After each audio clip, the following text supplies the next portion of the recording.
There are places that feel wrong the moment you arrive. Not dangerous, not obviously abandoned, just wrong. A silence that seems too complete.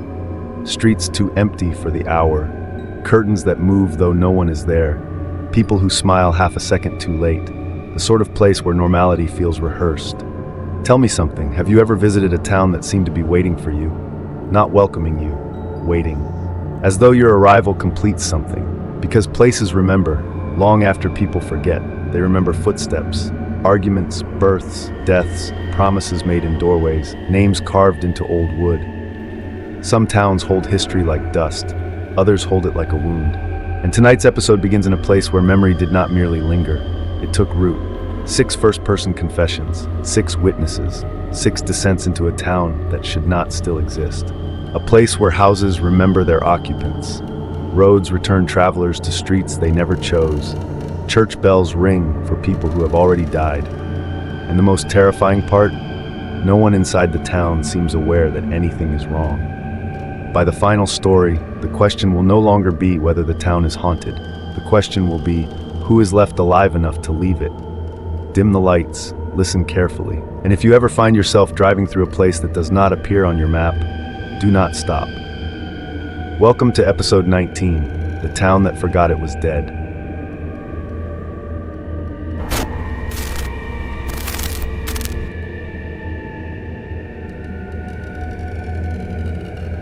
My name is Jonah Mercer, and at this point I need you to understand something very clearly.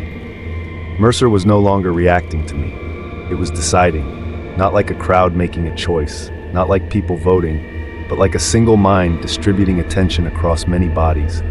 A town-sized consciousness, sorting what could remain and what had to dissolve. And I was standing at the center of its judgment. The square had gone completely still.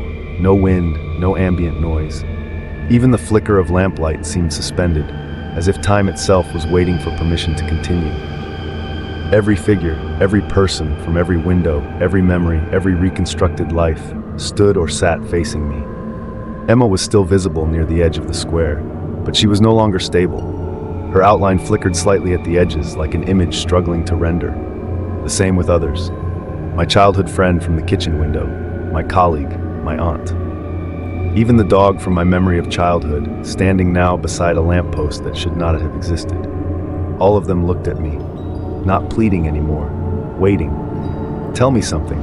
If every person you've ever lost stands in front of you at the same time, how do you decide who deserves to stay real? The silver-haired woman stepped forward again, but now she was not alone. Others from the town moved with her, not walking, more like converging, as if pulled by a shared intent. She spoke, but her voice was layered now, not just hers. The town speaking through her. Selection is beginning. I asked what selection meant. No one answered directly. Instead, the square changed. The chairs reappeared, dozens of them, hundreds, arranged in concentric circles around me. Each chair now occupied, each occupant watching. Every memory I had ever carried given form and weight. And I understood with sick clarity, this was not metaphor. It was a process. A system deciding continuity. Tell me honestly, if your entire emotional history becomes a jury, what exactly are you being judged for? The silver-haired woman raised her hand, and the town responded, not verbally, structurally. The houses behind us began to dim, some windows extinguishing completely. Inside them, figures froze mid-motion, faces losing definition. Emma took a step forward and flickered, just once, like a signal weakening. Her voice came through softer now. Jonah, I can feel it slipping. Something inside me broke at that moment. Because I realized the horror was not that I had lost her. It was that I was still causing her loss in real time. Every second I hesitated. Every second I tried to hold on to everything. The town was forced to choose what it could no longer sustain. The silver-haired woman continued. You cannot retain contradiction. I asked what contradiction meant. She gestured broadly, at the square, at the crowd, at the overlapping lives, at Emma and the others, then said, you are holding too many versions of what you cannot all be to them. And then I understood the true mechanism. Mercer was not preserving memory. It was enforcing consistency. A place where only one version of reality could remain coherent. And every memory I had ever refused to resolve, every loss I had never fully accepted, was now competing for permanence. Tell me something. If remembering one version of reality erases all others, what becomes of truth? The chairs began to empty, not physically, not by movement, by disappearance. One by one, figures dissolved into thin air like fading ink. No screams, no resistance, just quiet removal. A systematic thinning of existence. My childhood friend was the first to vanish, then my aunt, then the dog. Each disappearance sent a pulse through the square, like the town recalibrating. Emma stepped forward again. She was shaking now, her form unstable, edges breaking into fragments of light. And she said, "I don't want to be the wrong version of me." That sentence hit harder than anything before it. Because it was not fear of death, it was fear of misclassification, of being remembered incorrectly, of becoming a version that no longer aligned with what I had carried. Tell me honestly, if someone you love can only exist in one interpretation of memory, what happens to every version you failed to preserve? The silver-haired woman spoke again, this time more softly. Almost regretfully, "The town will keep one continuity." I asked which one. She looked at me, and for the first time her expression was not composed. It was exhausted, like something ancient trying to explain its own limits. Then she said, "The one you believe most strongly." And everything went quiet, because belief was the only force still shaping Mercer. Not truth, not history, not even physical reality. Only the weight of conviction inside my mind. Emma looked at me, really looked at me, not as memory, not as reconstruction, as choice, and whispered, "If you let me go, I will still have existed." That was the final fracture, because she was right. Letting her remain as a broken version, unstable, flickering, incomplete, was not preservation, it was distortion. But erasing her entirely felt like a second death, a more deliberate one. The town waited. The square held its breath. Even the light seemed suspended. And I realized this was not a haunting. It was arbitration, a final compression of impossible memory into a single surviving narrative. Tell me something. If you are forced to choose which of your memories are true enough to keep existing, what part of you survives the decision? Emma began to fade, slowly, not violently, not painfully, just softly unraveling, like fog dissolving under morning light. Her final expression was not anger, not fear, relief mixed with sadness. And she said, "It's okay, you don't have to carry all of us." And then she was gone, not erased, not destroyed, resolved. The town exhaled, the square emptied, the houses dimmed, the other figures dissolved into silence. One continuity remained, only one. And I was still standing in the center, alive, whole, but fundamentally altered. Because I now understood the final rule of Mercer. It does not take what you love, it asks what version of your love you are willing to make real. The silver-haired woman stepped back, her role complete, and quietly said, "Now the town agrees with you." The road reappeared at the edge of the fog, the exit restored, as if it had always been there, waiting for consensus. But before I left, I looked back one last time, and for a fraction of a second, I saw the houses again, lit, warm, occupied. And in one window, just one, Emma stood, not flickering, not fading, watching me leave, smiling, as if she had always understood the cost and I drove away, but I still don't know what I left behind, or what version of me the town chose to keep.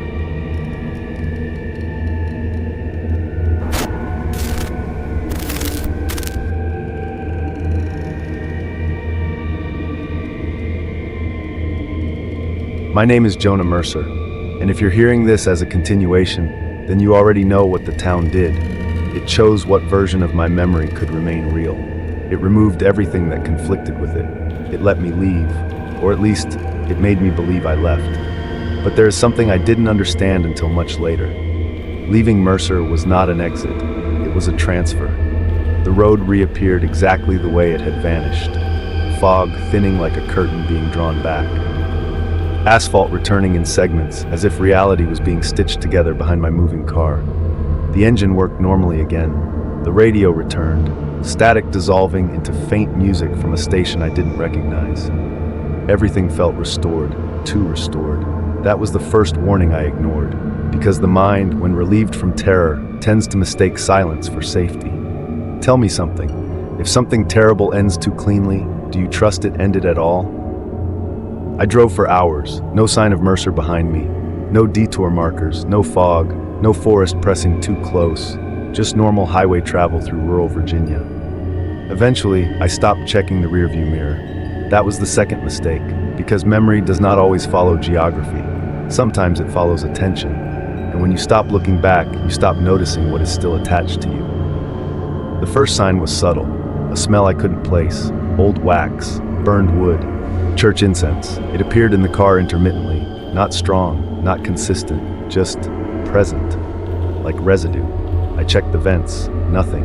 I rolled down the window, it remained. Tell me honestly, if a place leaves a smell behind in your life, even after you've left it, where exactly is it located? Then came the memory overlap. I was listening to a podcast about road safety when I suddenly remembered sitting in a church. Not metaphorically, not imaginatively, physically remembered it. The weight of wooden pews, the heat of candlelight, the sound of bells vibrating through stone. I could feel it in my ribs. And I knew this was Mercer. But I was no longer there. So why was it still accessible? I pulled into a gas station, took a moment, washed my face, looked into the mirror above the sink, and for a fraction of a second, I saw the square, not reflected, not imagined, overlaid, behind my face, the cemetery, the empty chairs, the fading figures, Emma, smiling at me through glass that was not there. Then it vanished.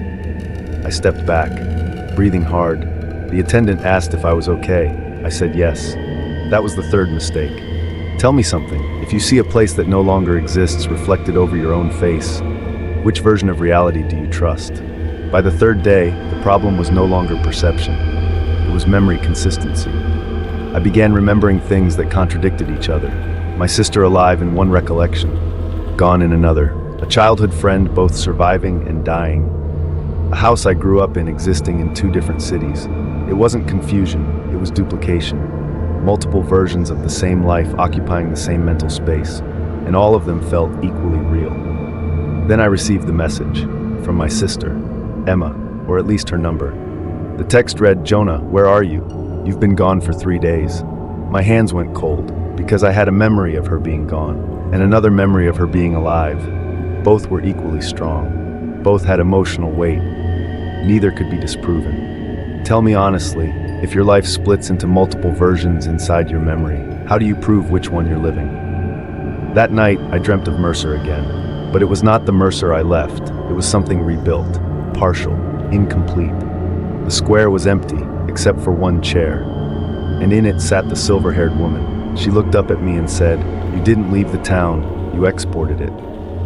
When I woke up, the words were written on my bedroom mirror. Condensation, reverse script, same handwriting I remembered from Mercer. That was when I understood. Mercer was not a location, it was a structure of memory logic, and I had carried part of its structure back with me. Not the town itself, but its rule. Reality persists according to the strongest remembered version of it. Tell me something. If belief shapes memory, and memory shapes reality, what happens when belief becomes unstable? The world began, shifting, not visually, not dramatically, subtly. Street signs changed spelling when I wasn't looking directly at them. People occasionally recognized me as someone else. Maps showed roads I didn't remember traveling. A news report mentioned a town called Mercer Hollow that officially never existed, but I had been there. I had been inside it. So had it existed, or had I simply outcompeted other versions of reality long enough to experience it? Then came the final call, unknown number. When I answered, there was only silence, then a voice, calm, familiar. The silver-haired woman, not from a phone, from memory, from inside the overlap. She said, "You are stabilizing into one version, but it is not the original." I asked what that meant. She replied, "The town didn't release you. It chose the version of you that could survive outside it." Tell me something. If a place can edit you before you leave it, did you ever leave as yourself? I drove back toward Virginia, not because I wanted to, because I needed confirmation. I needed to know if Mercer still existed, or if I had simply become its last remaining echo. But when I reached the coordinates, there was nothing. No fog, no forest distortion, no road sign, just empty land, overgrown grass, a collapsed wooden post where a sign might have once stood, and absolute silence, as if nothing had ever been built there at all. I stood for a long time, waiting for something to confirm either version of reality. Nothing came, no town, no bells, no memory overlap, only wind. Then I turned back to my car and saw it. On the inside of the windshield, condensation, fresh, new, written in reverse. Only 3 words, "We remember you." Tell me honestly, if a place no longer exists physically but still recognizes you, where exactly did it go? I left the site, did not return, but I stopped correcting my memories after that, because correction requires certainty, and certainty is something Mercer permanently damaged. Now I live with overlapping versions of my life. Some days Emma is alive, some days she isn't. Some days I wake up remembering the town, some days I wake up remembering nothing at all, and I can no longer tell which absence is real. Only that something in me remains aligned to a place that no longer appears on any map. And sometimes, when it rains too hard, I smell church incense in rooms that have never held a church. And I hear bells that no longer belong to any town. Some places don't let you go, they let you diverge. Mercer was never a town. It was a memory system that decided reality could survive contradiction. And once you enter something like that, you don't leave as you were. You leave as what it allows you to remain. So if tonight you feel something strange, a memory that doesn't match your history, a place you swear you've never visited but somehow remember too clearly, a name that feels familiar for no reason at all, don't dismiss it too quickly. Because some places don't disappear when you leave them. They simply stop needing to exist in one location and start existing inside you instead. You've been listening to Mr. Haunting Whispers TV, where the scariest places are not abandoned, they are remembered too well. Until next time, if your reality ever begins to disagree with itself, don't assume it's the world changing. Assume something has already remembered you first.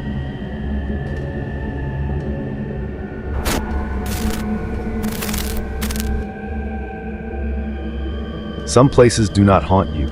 They negotiate with you. They take your memories apart and ask which ones deserve to continue existing. And in doing so, they reveal something far more unsettling than ghosts: the fragility of identity itself.